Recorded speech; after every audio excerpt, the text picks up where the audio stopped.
안녕하세요. 날씨가 시원합니다. 그죠? 비가 와서. 오늘은 제가 계속 좀 준비를 하고 하던 부분과 관련해서도 일을 좀 보고, 그쪽 비서관하고도 통화도 하고, 어, 미팅과 관련된 일정 관련해서도 이야기를 좀 했는데, 날짜는 정해지지 않았지만은, 다음 주 월요일에, 그것과 관련해서 전화를 꼭 주겠다고.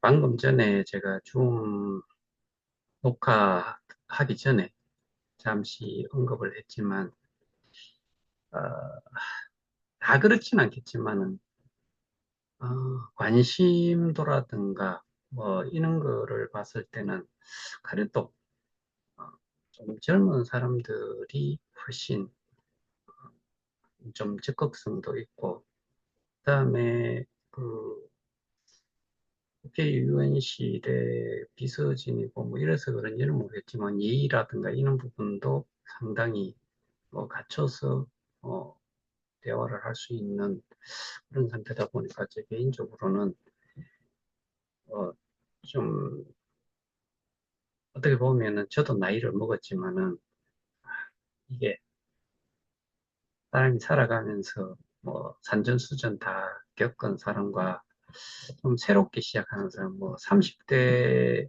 초반 또는 30 전후 이렇다 그러면은 어, 남자 같은 경우에는 군 복무, 대학 졸업 또는 석사 과정, 박사 과정까지 거친 사람이 있을지 모르겠는데, 그렇게 따지면은 초심에 가깝지요.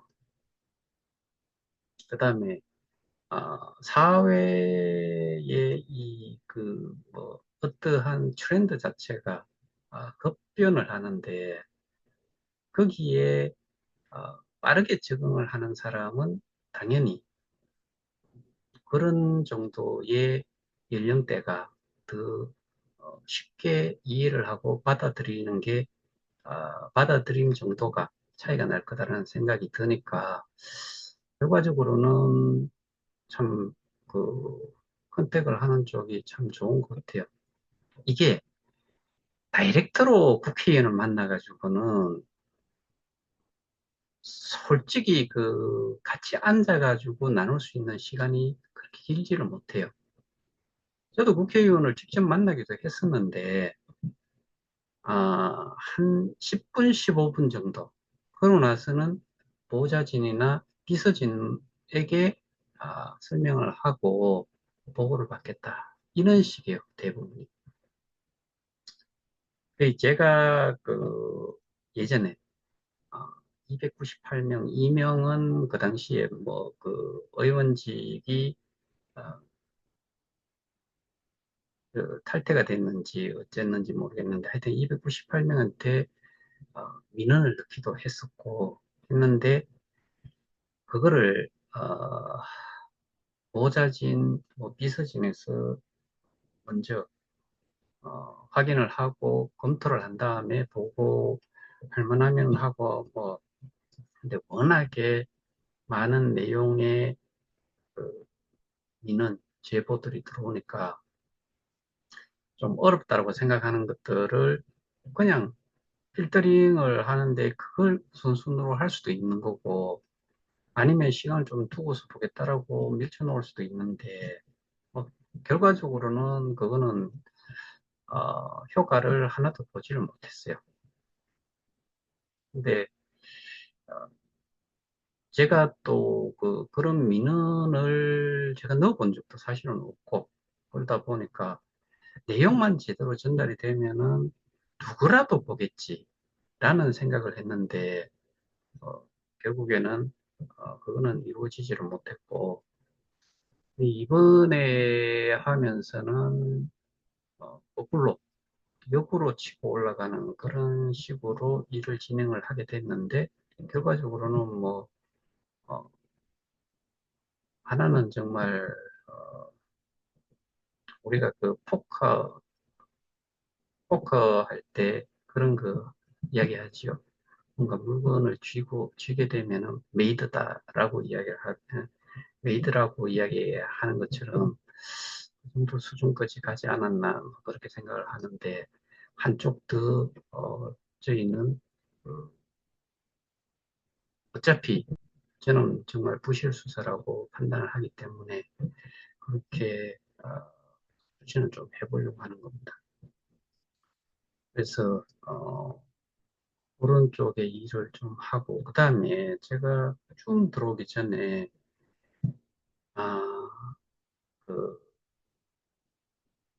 암호화폐 거래소에 상장이 되어서 뭐 등록이 되어 가지고 거래가 되는 일부 우리가 들으면 알만한 그런 코인 토큰들에 대해 가지고 한번 그 단위를 1개월 단위로 해가지고 쭉 보니까 최고점이 2021년 9월, 10월, 11월, 12월, 1월, 2월 이 기간 동안에 대부분의 코인 토큰들의 최고가가 그 시점에 일어났어요.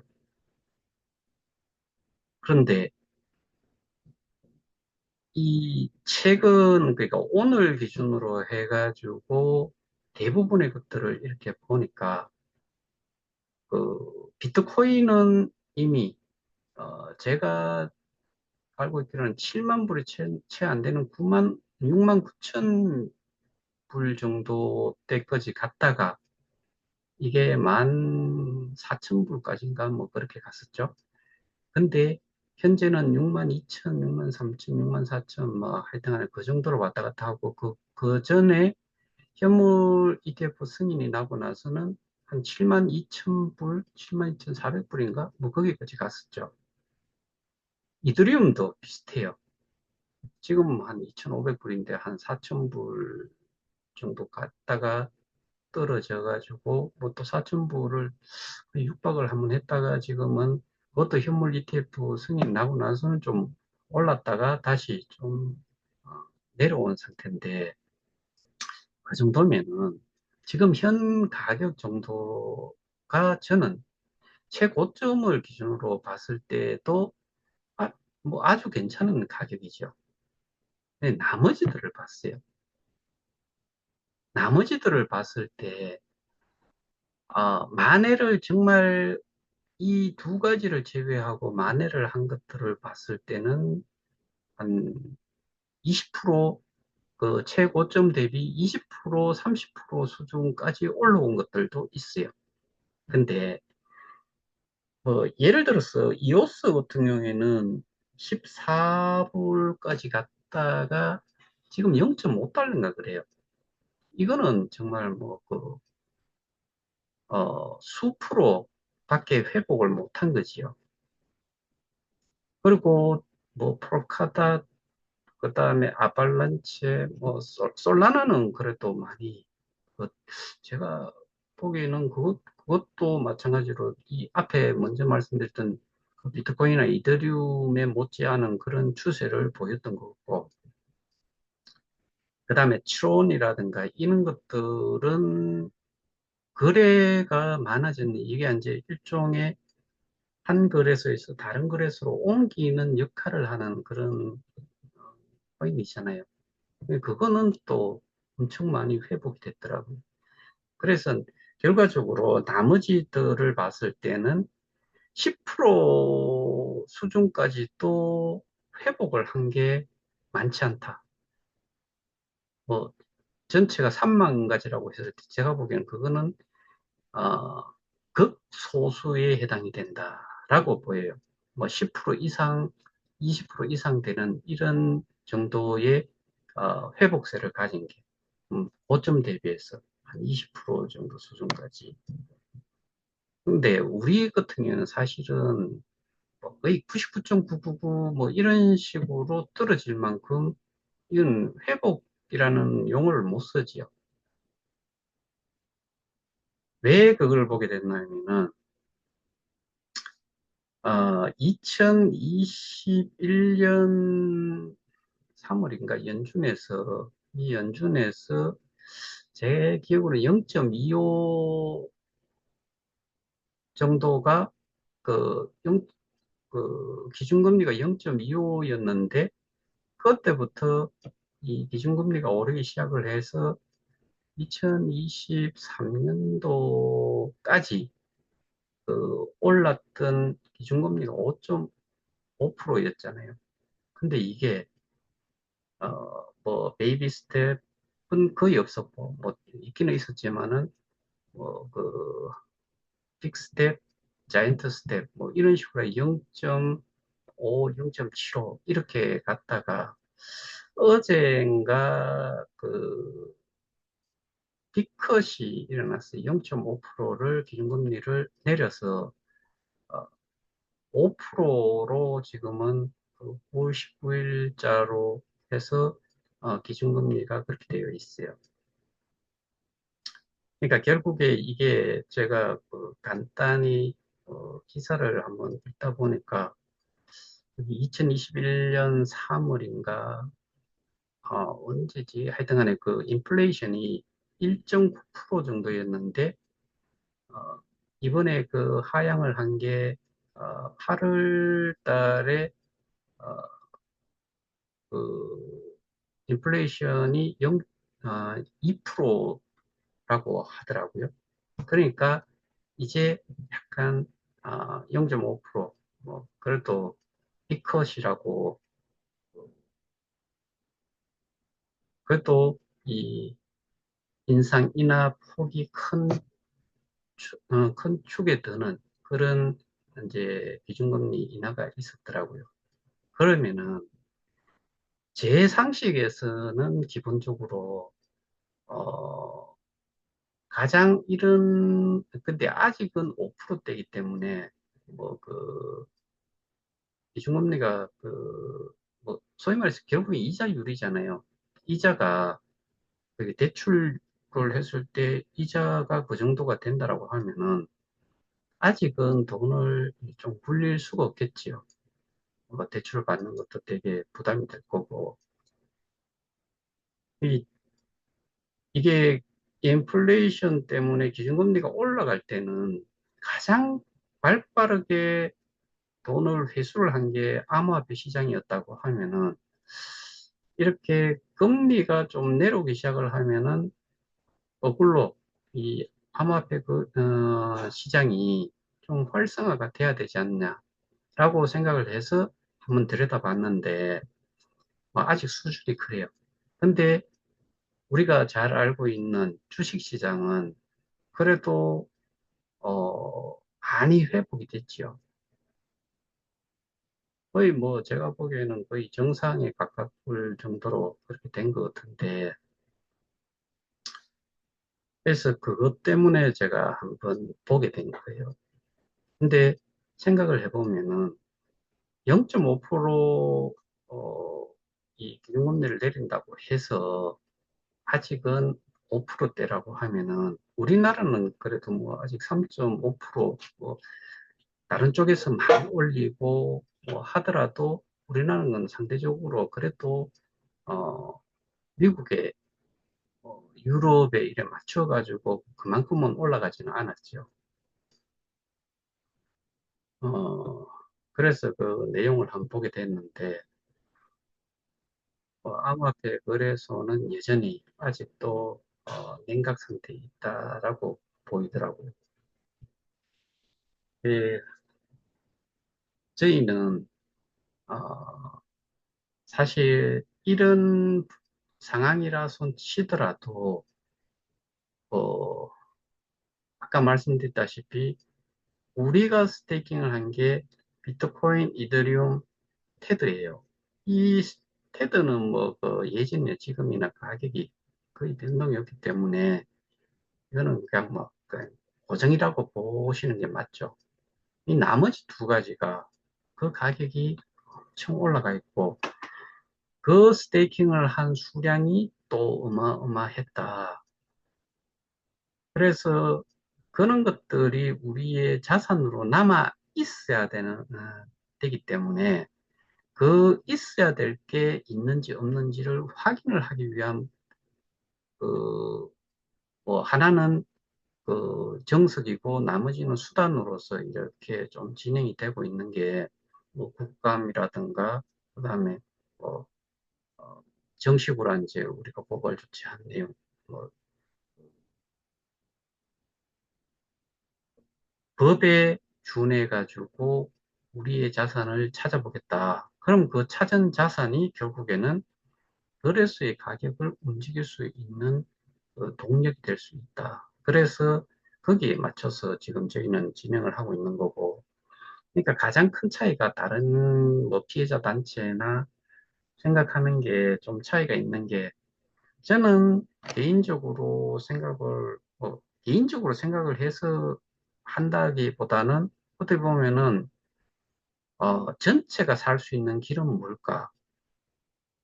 결국에 어, 그거를 빼들어 가지고 그 많은 사람들을 일일이 어떻게 이 확인을 해 가지고 뭐 대부분의 사람들이 원금만 찾으면 좋겠다라고 이야기를 하는데 그 원금이 도대체 얼마인지를 어떻게 확인할 거냐? 은행에 가서 내가 시작을 할 당시에 그 금액이 뭐 트론을 사든 우리나라 사람을 치면은 트론을 사든 리플을 사든 또는 비트코인을 사든 뭐 이렇게 해가지고 내가 여기에서 내 앱 지갑에 넣어서 그 들어온 거를 다시 스태킹을 했는 이거를 입증을 해야 돼요. 근데 그게 개수로 돼 있기 때문에 결과적으로는 KOK로 개수로 결정이 되잖아요. 뭐, 이 해지를 하더라도 마찬가지고 보상을 받는 것도 KOK고 그렇다 보니까 그렇게 해가지고는 이거를 나눠서 줄 수가 없다. 누가 할 거냐? 그 AI를 돌리지 않는 이상은 답이 없을 것 같아요. 그러면은 방법은 딱 하나뿐이죠. 이 스태킹 돼 있는 그 중에서 KOK를 제외한 나머지들은 이거는 누구의 것도 아니고 모두의 것이고 이거 자체가 결국에 KOK 가치를 올리는 데에 필요한 수단으로서 쓸 수 있는 거예요. 그거는 당연히 스테이킹을 하나로 이 기축통화가 KOK니까 KOK로 하나로 통합을 한다. 이것 말고는 그 처음에 왜 스테이킹을 다른 것까지 받았느냐? KOK가 상장이 되어 있지 않기 때문에 되고 나서도 그게 활성화가 안 돼 있고 거래소가 많지 않기 때문에 그걸 또 이용을 하는 게 대부분의 해외 거래소이기 때문에 어려우니까 비트나 이더 USDT는 바로 국내 거래소에서 다 그걸 만질 수가 있어요. 그걸 바로 매수를 할 수도 있고 그거를 바로 지갑으로 넣을 수 있는 거지요. 근데 KOK로 한정이 되면은 국내 거래소 없어요. 그럼 해외 거래소 있어요. 그럼 국내에서 트로이든 리플을 사가지고 옮기고 그 KOK가 상장이 돼 있는 거래소로 옮긴 다음에 거기 팔고 KOK를 사는 거죠. KOK를 사가지고 우리 지갑으로 넣고 앱 지갑으로 넣은 다음에 그거를 스태킹을 하는 그런 절차잖아요. 그러니까 그거를 할 수 있는 게 제약을 받다 보니까 KOK로 하지를 못했죠. 그래서 계속해서 비트나 이더가 대부분, 뭐 USDT도 엄청 많던데 그렇게 모여 있는 게 이 KOK 가치를 만들고 KOK로 KOK를 순환을 시키기 위한 그런 빗작업이었잖아요. 그러니까 결국에 그게 KOK가 많이 상장이 됨으로 해서 그 이후에는 비트나 이더, USDT 가지고 스테이킹을 하는 사람이 실제로는 계속 있어요. 있었는데 2022년 한 6월인가?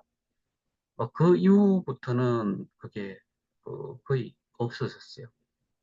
나머지들은 그러니까 이제 KOK 말고는 스테이킹이 되는 게, 입금되는 게 없었다는 거죠.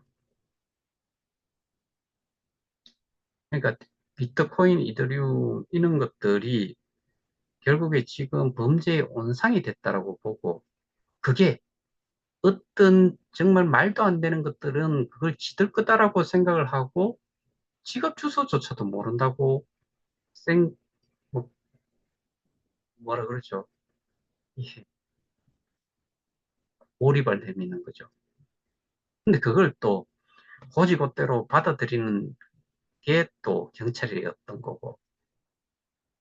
그러면은 경찰도 거기에 대해 가지고 모른다고 한번 잡아댔거나, 그 다음에 그 자료에 대한 부분을 말바꿈을 한 걸 자기가 이야기를 했고, 그 내용이 녹화본에 있어요.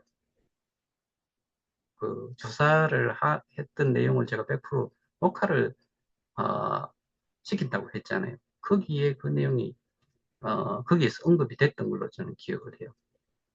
말바꿈을 한 거잖아요. 그러면은 그 피의자 쪽이라고 하는 쪽의 의견, 주장만 믿고서 불송치를 며칠 후에 때려버린 거예요.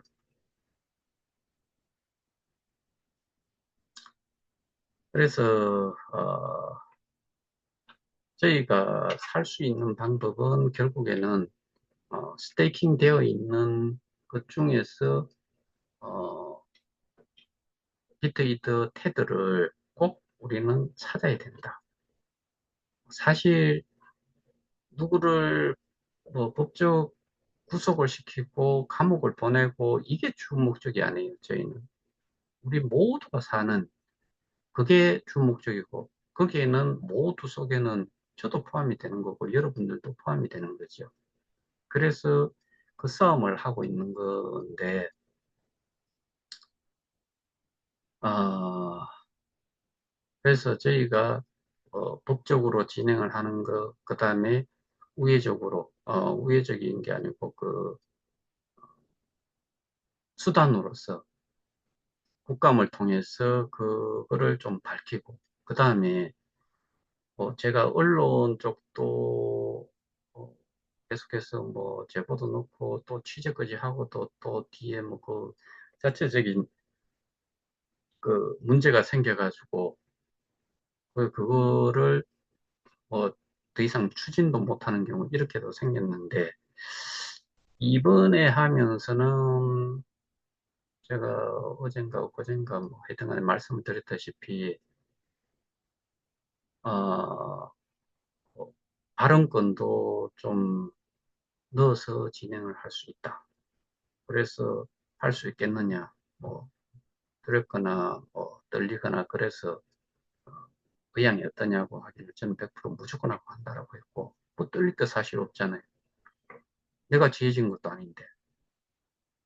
우리는 죽기 살기로 지금 해야 될 형편인데 그렇게 자리를 마련해 주는데 해야지요.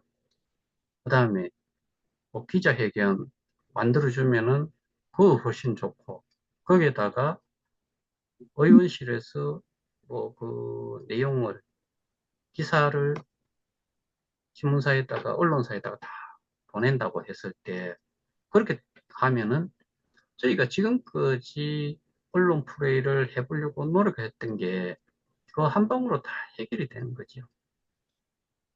그리고 어, 예를 들어 가지고 뭐 국감장에서 제가 발언을 할 수 있는 그런 시간을 마련을 해주겠다라고 하는 게, 제가 지금까지 주장을 하고 제가 지금까지 제출을 하고 제가 지금까지 설명한 내용들이, 그거를 듣고서 어떻게 보면은 뭐 각 지역구 또는 비례대표 해가지고 이렇게 보호자를 하는 그런 스텝 쪽에서 그 정도의 판단이, 이 사람이 말하는 내용이 어, 이게 자료를 근거를 기반으로 하느냐, 그 다음에 어, 이 내용 설명이 가능하겠느냐, 뭐 이런 것까지도 사실은 좀 판단을 하고서 그런 거를 저한테 제의를 하지 않겠어요? 이 키움이 직접 자기가 기자회견을 하겠다는 것도 아니고 저를 위해서 기자회견을 만들어주겠다. 그 다음에 국감장에서 발언을 하는 것도 기회를 한 5분 정도 하시고 싶은 이야기를 좀 하시라.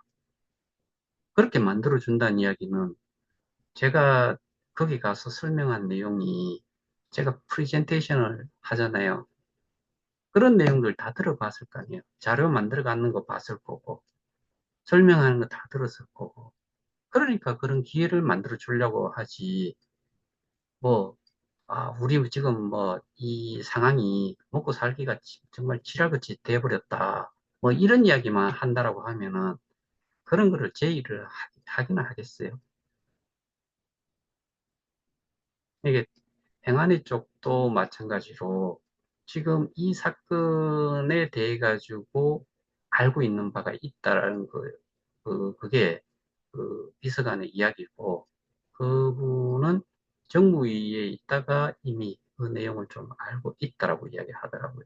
그래서 지금 제가 자료를 제출했는 것 중에 그 질의 내용에 좀 제출한 것 중에서 정무위에서 그게 사실은 이게 오버랩이 되는 게 좀 있어요.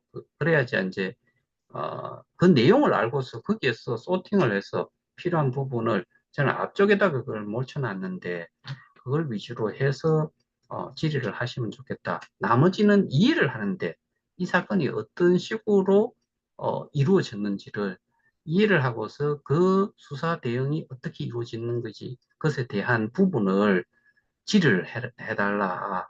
뭐 이런 거였는데 결국에 뭐 그쪽에서도 그 경찰 부실 수사에 대한 부분만 포커스를 맞춰서 진행을 좀 정리를 좀 해서 어, 그렇게 저기 질의를 좀 할 수 있도록 그런 내용으로 다시 좀 정리가 됐으면 좋겠다는 게 의견이라 가지고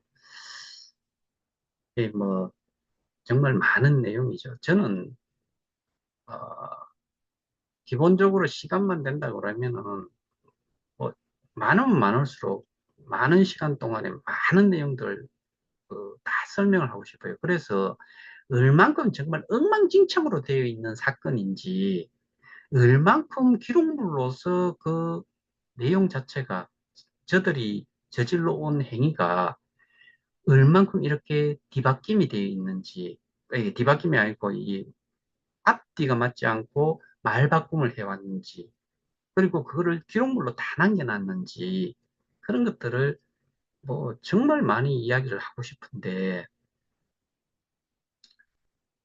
시간을 그렇게 많이 할애를 받을 수는 없을 것 같아요. 그래서 어, 이야기를 그 중요한 것부터 먼저 하고 나서 나머지 부분들을 조금 더 부가적으로 설명을 해줘야 될 부분이 있으면 해주는 걸로 그렇게 생각을 하고 저도 준비를 하고 지금 뭐 준비했는 거에서 약간은 이제 솔직히 말해서 뭐 모디파이 정도만 하면 될 거고 거기 뭐 약간 추가되거나 빼거나 뭐 하는 부분이 있는 건데 그래도 자료는 그대로 유지를 하면서 뒤로 밀치고 앞부분으로 밀쳐놔야 될 거 그런 부분들만 좀 정리를 하면 될 것 같아요. 그래서 뭐 주말 그 주일 동안에 마무리를 해서 보내드리고 미팅을 할 수 있도록 그렇게 좀 해보려고 합니다. 네, 오늘 제가 말씀을 드렸던 거는 어, 금방 말씀드렸던 그거 하나 하고 그다음에 어, 기준금리가 미국이 어떻게 보면 뭐 세계 시장에 주도적인 역할을 하니까 거기에 따라 가지고 많은 것들이 좀 변화들을 가지고 오고 어, 하는데 그것과 관련해 가지고 우리 코인 시장에 어, 그 고점 대비 지금 현재 상황이 몇 프로 수준 정도까지 회복을 했는지 아직은 암호화폐 거래소의 시장은 많이 냉각이 돼 있다. 아직 쫓아 올라가려고 하면 정말 힘이 든다. 뭐 이런 것 때문에 암호화폐 시장이 아직은 그렇게 활성화되지는 못하고 있는 것 같다. 뭐 이런 생각을 합니다. 결국에 우리 가상자산 시장은 일반적인 기업 그 경제에 미치는 영향이 사실은 크지를 않아요. 이거는 어떻게 보면은 어, 사이드죠. 메인이 아니고. 뭐 예를 들어 가지고 그 인플레이션도 그렇고 디플레이션도 그렇고 이 악순환 고리라는 게 있잖아요. 이게 통상적으로는 그 기업의 수입이 감소가 되면은 기업은 또 투자를 안 할 끼고 투자를 안 하면은 고용이 감소가 될 거고 고용이 감소가 되면은 사람들의 소득이 감소를 하니까 소비를 안 할 거 아니에요. 소비를 안 하니까 결국엔 또 기업의 수입은 또 감소를 하는 거예요. 이게 그 악순환이 되다 보면은 결국에는 뭐, 이, 그뭐 인플레이션이든 디플레이션이든 거의 비슷하게 이런 식으로 흘러가는 것 같은데, 그래서 저희가 지금, 가상자산 쪽 관련해 가지고는 사실은 이게 우리 경제에 어, 지대한 영향을 끼치는 그런, 어, 영향력이 있는 건 사실은 아니고, 또 다른 하나의, 어, 이, 그, 뭐라 그래야 될까요? 그, 이 하나의 암호화폐 시장이라는 게 별도의 것으로 이 메인과는 별개로 지금은 움직이고 있는 상황이다. 예를 들어서 이게, 우리와 같이 뭐 쇼핑몰이라든가 이런 것들이 그 서비스가 이루어지면서 거기에 또 마찬가지로 이 물건이라든가 이런 상품들이 어, 뭐 이마켓처럼 이렇게 판매가 되고 그런 상황이라 그러면은 거기에 따라 가지고 뭐 이 좀 영향력이 있을지 모르겠지만 지금 대부분의 것은 그런 식으로는 잘 운영이 되고 있는 어, 암호화폐가 별로 없잖아요. 그러다 보니까 기준금리 이거 관련해서도 지금은 워낙에 그 기준금리가 높은 상황이고 뭐 그렇다는 내용을 제가 좀 말씀을 좀 드린 건데 여러분들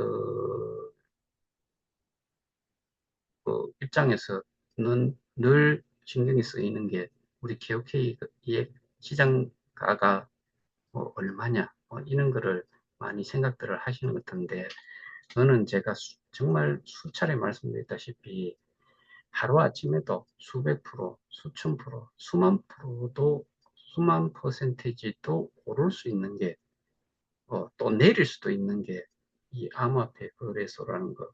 우리가 그 가장 쉽게 예를 들 수 있는 거는 하락폭만 놓고 봤을 적에는 불어나지요.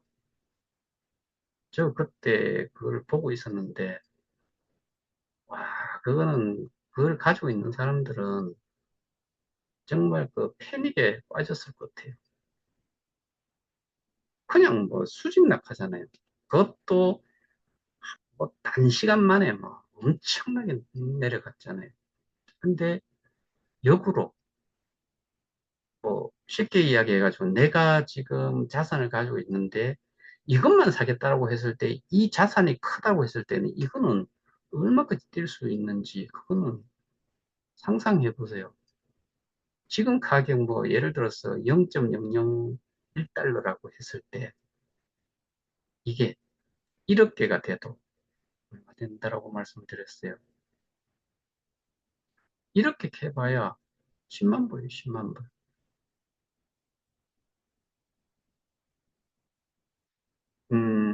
10억 개라고 치더라도 100만 불이에요. 100만 불 해봐야 지금 환율이 1300, 한 30은 조금 넘지요. 그러면은, 그 얼마 되겠어요? 133억이라는 이야기잖아요. 근데 우리가 스테이킹을 했던 비트이트 테드가 옛날의 가치로는 그만큼이 안 되지만 현시가로, 그러니까 스테이킹이 돼 있기 때문에 가격이 비트코인이나 이더리움 예전에 했던 게 가격이 올라가지고, 뭐 저는 그 당시 그 원화로는 뭐 제가 모르지만 전 세계 하나뿐인 팔순이 하는 이야기가 그거잖아요. 이더리움이 20만 원, 비트코인이 700만 원. 그게 뭐 지금 8천만 원, 9천만 원, 뭐 7천만 원 이렇다 그러면 10배잖아요. 이더리움 2천만 원짜리가, 220만 원짜리가 지금 한 300만 원 정도, 환율 계산하면 300만 원 좀 넘지요. 그러면 그 15배 아니에요. 15배가 오른 거예요. 그게 지금 그 입금되어 있는 개수 기준으로 계산을 하면은 3조 원이 넘을 수 있어요. 지금 USDT는 뺐으니까. 그거 한 1억 4,700만 개. 그렇게 하면은 어마어마한 금액이잖아요. 그걸 가지고서 10억 개라 그래도 130억이라 그랬는데 1300억 뭐 그 1300억 1조 3천억 100배잖아요. 그러니까 그게 또 뭐 그냥 단순하게 그 한꺼번에 고가격을 다 살 수 있다 그것도 아니니까. 근데 제가 말씀드리는 게 그거였잖아요. 우리 지금 이렇게 가격 낮은 거 싹 사가지고 전부 다 어디로 보내자? 소각 지갑으로. 그럼 없어요. 그럼 그때부터는 수요가 공급에 비해서 수요가 훨씬 클 수가 있죠. 그럼 매수세가 세다는 이야기고 가격은 지 스스로도 올라갈 수 있는 거죠. 저는 뭐 개인적으로 봤을 때 거래소에 있는 거 싸그리 다 사가지고 다 소각 지갑으로 넣고 지금 하나도 빼지를 못했던 보상받았는 거 이런 것들이 거래소로 흘러나오고 그게 이 매수자들 손에 넘어갈 수 있도록. 그러면 내놓는 사람들도 가격의 낮은 쪽에다 거는 게 아니죠. 높은 데다 걸어 놓는 거죠. 그러면은 낮은 데에 있는 거 몇 개 사고 나면 높은 데서 시작을 하는데 이게 얼마 정도부터 시작을 할 거냐. 또 내가 매도를 하고 싶은 가격이 있을 거 아니에요. 그 가격까지 올라올 때까지 그냥 기다리는 거죠. 매수를 할 때까지. 그러면은 제가 오늘 또 그 이더스캔에 가가지고 홀더 수를 보니까 18만 5천 명 정도가 홀더로 나와 있어요. 그걸 생각을 해보면은, 어, 이 케이스타라든가, 그다음에 루이라든가, 이거하고는 사실 비교가 안 되죠. 그리고 우리가 한 번도 내보내지 않은 사람들이 너무나 많기 때문에. 그래서 내보내기 시작을 하면은 그때부터는 사실은 어, 기존 게 없어지고 나갔을 때는 가격의 변화는 분명히 클 거다. 이 제가 그 부분을 하기 위해서 우리 모두가 살기 위해서는 스테이킹 지갑을 찾아야 된다. 근데 스테이킹 지갑을 제가 오늘 비트코인 같은 경우에는 비트코인 비트코인 어드레스 룩값이라는 걸 통해 가지고 몇 개의 우리가 어, 비트코인으로 스테이킹을 하신 분 지갑을 좀 추적을 좀 해봤어요. 여기서 말씀 못 드리겠어요. 그런데 그 현상이 이더리움, 그 다음에, 나머지 스테이킹을 했던 것에 특히 비트, 이드, USDT 같은 경우에는 이상한 짓을 해놨을 것 같다는 느낌이 너무나 많이 들어요. 제가 요거는 다음에 오프라인 설명회를 할 기회가 생기면은 한번 말씀드릴게요. 보여드리면서. 일단 오늘은 여기까지 줌을 하는 걸로 하겠습니다. 편안한 밤 되시고, 한 가지 부탁이 있어요.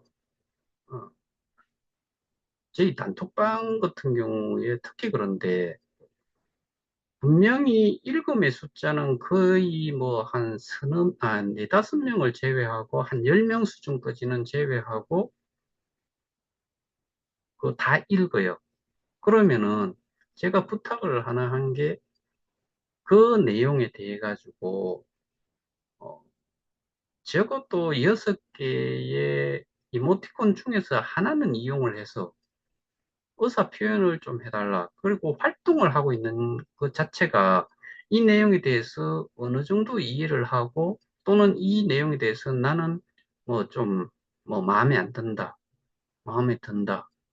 뭐 이런 표현들을 좀 해주셨으면 좋겠다라고 말씀을 드렸잖아요. 그게 한두 번 하고 나면은 또 뭐 싹 없어지고 뭐 그런 경우들이 있는데 그것도 그거고 그 다음에 유튜브로 영상을 올려놓은 것도 마찬가지요. 200명 중에서 그 나머지 사람들 전부 다 나빠요, 싫어요를 클릭을 해서 그런 건지 아닌지는 모르겠지만 200명 정도 추려놓은 그 인원에서도 좋아요가 100명이 안 된다는 거는 제가 보기에는 그러니까 이게 싫어요도 체크를 안 한 거고 그런 이유를 알 수 있는 게 제가 그 데이터를 볼 수가 있어요. 좋아요 쪽에 퍼센테이지가 통상적으로 95%에서 97%, 98%예요. 나머지가 싫어요예요. 그러면은 좋아요라든가 이 정도를 하나 누르는 데에 아, 그 뭐 어려운 게 있나요? 그냥 내용 쭉 보고 나서 마지막에 좋아요 하나 누르는 거잖아요. 근데 왜 이거를 제가 오늘 한번 말씀을 좀 드리나 하면은 지금과 같은 시점에서는 많은 사람들이 좀 봐야 돼요. 근데 이게 뭐 좋아요도 뭐 수십 명, 뭐 100명도 안 되고 그런 내용을 뭐 보고 싶어 하실 분이 추가적으로 있을까? 근데 하는 사람들만 하는 것 같아요. 뭐 제가 강제적으로 하라는 것도 사실은 아니지만은 뭐 하라 그런다고 제가 확인을 할 수 있는 방법도 없고 적어도 피해자라면서요. 그리고 지금 진행을 하고 있는 정도의 내용을 보시면은 이거는 좀 합세를 해야 되는 부분들이 좀 있어야 된다. 심지어 저는 이런 내용들은 어, K 스테디움 그러니까 커뮤니티 풀에 기업 풀에 들어가는 사람들도 봐야 된다라고 생각을 해요. 이게 우리가 결집을 하는데 힘을 좀 더 모으는데 뭐 어려운 거 없어요. 그냥 터치 하나만 하면 되는 거죠. 근데 그거조차도 참 제가 지금까지 일을 하는 거에 비해서 그것이 일이라고 생각을 하시는지 그리고 아니면은 싫어요 전부 다 그냥 하세요. 그래서 이 거꾸로 몇 퍼센트가 퍼센테지 그거는 거기에 나타나지 않지만 저는 볼 수는 있어요. 아, 사람들이 여기에 대해서 어느 정도의 판단을 어떤 식으로 판단을 하는지도 참조가 되는 거잖아요. 이러면 이렇고 저러면 저렇고 그냥 제가 어제 양은 냄비라고도 이야기를 했는데 양은 냄비도 표현을 하고 했는데 이런 거는 정말 어떻게 보면은 어, 사람으로서 특히 이제 사람으로서가 아니고 피해자로서 그런 식으로 간다는 거는 결코 힘들게 싸움을 하고 있는 제 입장에서는 사실은 좀 많이 힘이 빠지는 그런 가끔씩 보는데 기분이 뭐 그다지 유쾌하고 그러지는 못해요. 좀 부탁을 좀 드립니다. 많은 분들이 좀 볼 수 있도록 뭐 추천도 좀 하시고 또 피해자긴 한데 가끔씩 이제 개국회의 관련해가지고 정보를 좀 듣고자 하시는 분들이 있을 수가 있는데 그런 분들이 이 내용이 얼만큼의 조회수가 있고 얼만큼의 사람들이 좋아하고 또 뭐 내용이 싫든지 뭐 어쨌든 좋아요가 많으면은 보는 숫자도 더 많아지겠죠. 조회수가 많으면은 훨씬 보는 사람들도 많을 거고 그거를 소위 말해서 눈 굴리기 있잖아요. 이게 처음에는 조그만 게 굴리고 굴리고 하다 보면은 커지는 것처럼 우리는 지금 이런 모습 정도는 나중에 어디에 가서 어필을 할 때도 필요하다는 생각이 좀 들어요. 그래서 협조 부탁을 좀 드립니다. 이상.